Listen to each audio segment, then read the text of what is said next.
Welcome to रणनीति। मैं रश्मि आज आपके लिए वीडियो लाई हूँ सीटेट पे यानी कॉमन टीचर एलिजिबिलिटी टेस्ट, जो कि एग्जाम होने वाला है 6 दिन बाद। तो बहुत ही इंपॉर्टेंट है इसके बारे में जानना। देखिए, इसमें आएंगे 150 क्वेश्चंस 150 मार्क्स के और टाइमिंग भी आपके 150 मिनट यानी 2.5 आवर है। तो ऐसे में बहुत ही इंपॉर्टेंट है ये एग्जाम आपके लिए, और हम आपके लिए लाए हैं रणनीति।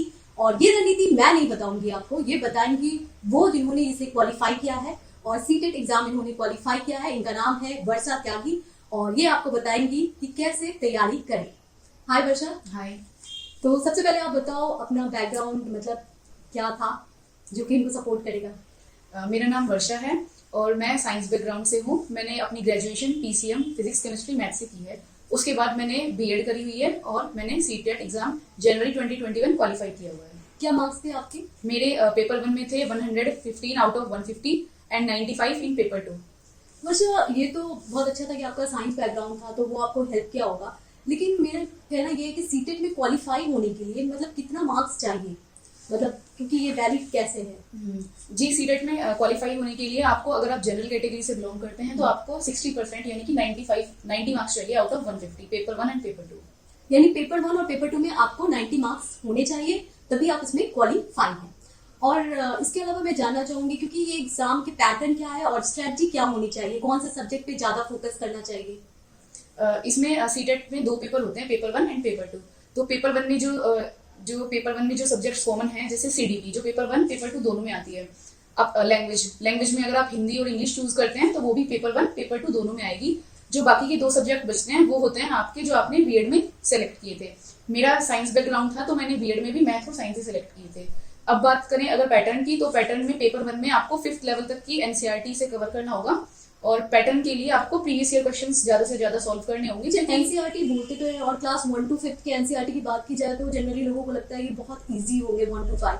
तो किस सब्जेक्ट पे कैसे पढ़े, एनसीईआरटी को कैसे फोकस करें, वो भी मायने रखता है, तो थोड़ा बताएं। जी, तो अगर हम मैथ्स की एनसीईआरटी की बात करते हैं तो उसमें टॉपिक्स होते हैं जैसे एडिशन, सब्ट्रैक्शन। हालांकि जो टॉपिक्स है वो 5th क्लास के, लेकिन जो डिफिकल्टी लेवल होता है क्वेश्चंस का वो 8 लेवल तक जाता है। तो हमें अगर मैथ में अपनी स्ट्रेटेजी बनानी है तो हमें मैथ के जो क्वेश्चंस हैं, लाइक नंबर सिस्टम पे क्वेश्चंस हो गए, डिविजन्स पे क्वेश्चंस हो गए, फैक्टर्स पे क्वेश्चन हो गए, मल्टीपल्स पे क्वेश्चंस हो गए, तो हमें उन्हें इस तरीके से सॉल्व करना है कि अगर उनका डिफिकल्टी लेवल 5th से भी ऊपर जाता है तो हम उनको इजीली सॉल्व कर सकें।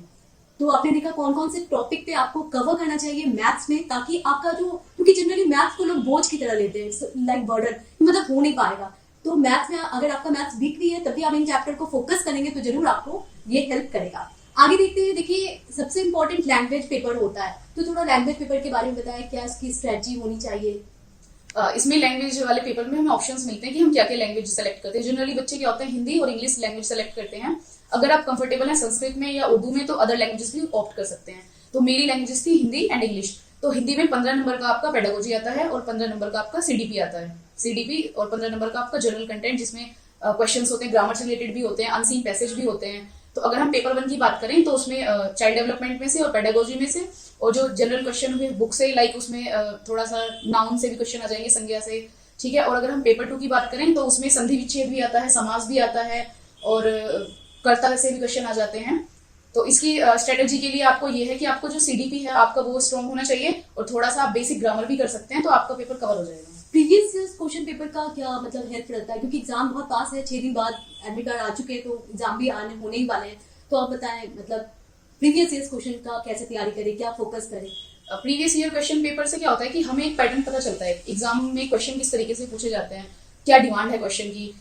अभी एग्जाम में 5 या 6 दिन बाकी हैं, तो इसमें तो सबसे ज्यादा रिवीजन और अपने प्रीवियस ईयर क्वेश्चन हम सोल्व कर सकते हैं। उससे हमारा क्या होगा, बेस बिल्डअप होगा। अगर कुछ चीज हमारी छूट भी गई है, कोई टॉपिक छूट गया है, तो कम से कम हमारी उस पर पकड़ होगी कि हाँ इस तरीके से क्वेश्चन आता है और इसे हमें किस तरह से अटेम्प्ट करना है। ये तो प्रीवियस ईयर जो क्वेश्चन पेपर होते हैं वो बिल्कुल आईना होता है आपके एग्जाम से पहले, तो बिल्कुल आईना देखकर जाना चाहिए। प्रीवियस ईयर क्वेश्चन पेपर पूरी तरह से देखना चाहिए और तभी एग्जाम में बैठना चाहिए।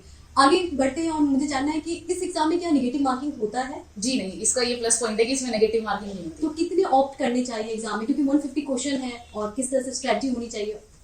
ये डिपेंड करता है क्वेश्चन पेपर के डिफिकल्टी लेवल पर। अगर आपको क्वेश्चंस आ रहे हैं तो आप 2.5 घंटे में ऑलमोस्ट 150 क्वेश्चन टच कर सकते हैं और उनको ऑप्ट भी कर सकते हैं। लेकिन कितनी बार अगर क्वेश्चन हमें नहीं आ रहे हैं या डिफिकल्टी लेवल थोड़ा ज्यादा है, तो सेफ स्कोर जो क्वालिफाइड स्कोर है वो 90 है और बच्चे 90, 95, 120, 130 तक भी स्कोर करते हैं। किस सब्जेक्ट को पहले ऑप्ट करना चाहिए फिर आगे मूव करना चाहिए, ऐसा कुछ है स्ट्रेटजी?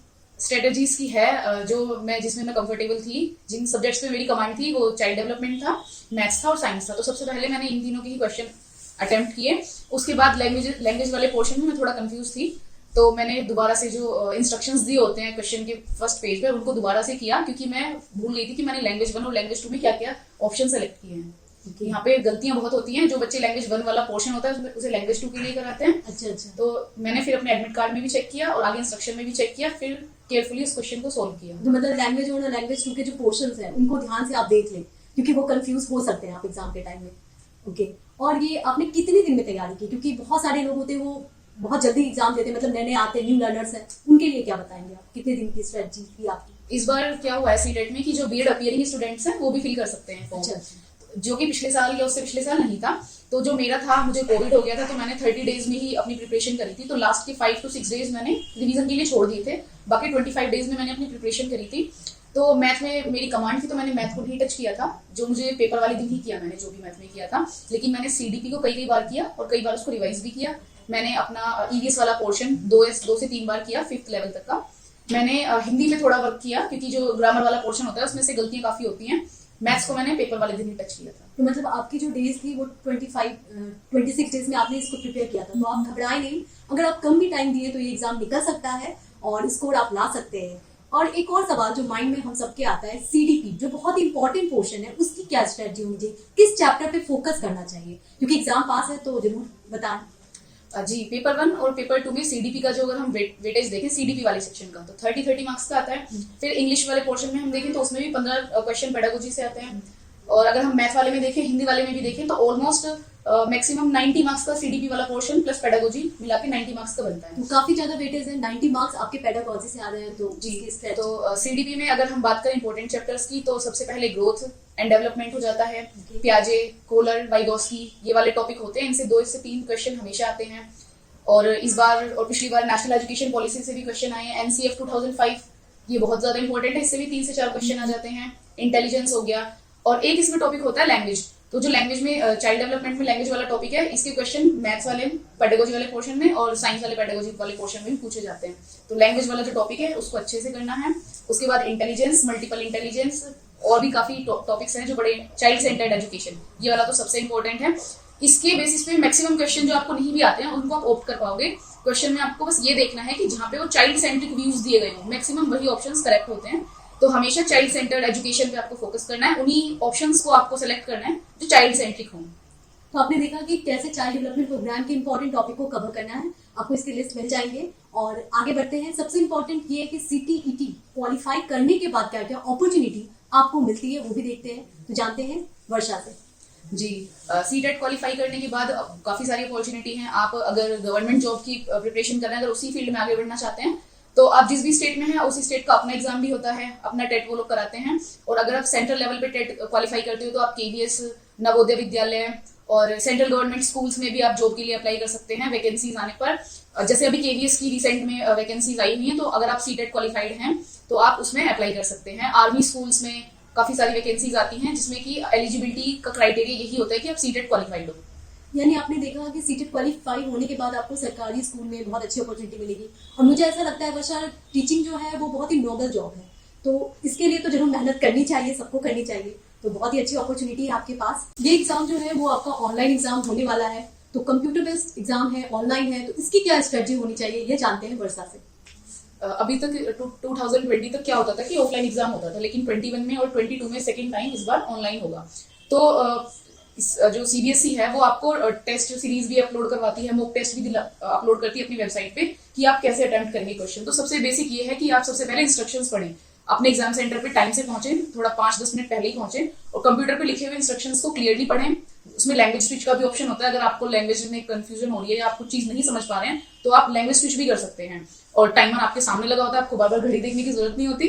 तो इसमें स्ट्रेटेजी का ये है कि आने वाला जो चीज पे आपकी कमांड अच्छी है उसको पहले अटेम्प्ट करें, और जिस चीज में आपको थोड़ा लगता है कि हाँ मेरा टाइम कंज्यूमिंग पार्ट है तो उसको सबसे लास्ट में अटेम्प्ट करें। बाकी ऐसा कुछ नहीं है, पेन पेपर या कंप्यूटर बेस्ड अगर आपने प्रैक्टिस करी है तो आप अटेम्प्ट कर सकते हैं। यानी अगर आप कंप्यूटर बेस्ड एग्जाम दे रहे हैं तो आप 2-3 मॉक जरूर लगा के जाएं, मॉक टेस्ट जरूर दें, ताकि आपको एग्जाम जैसे फील हो। और सबसे इंपॉर्टेंट होता है एग्जाम जाने में आप टाइम पे पहुंचे। जी हाँ, जरूर एग्जाम टाइम पे दें और ध्यान रखिए एडमिट कार्ड पहले ही मतलब ले लें, डाउनलोड कर लें और फिर एग्जाम पे जाएं। All the best for your exam. Thank you to watch the video till last.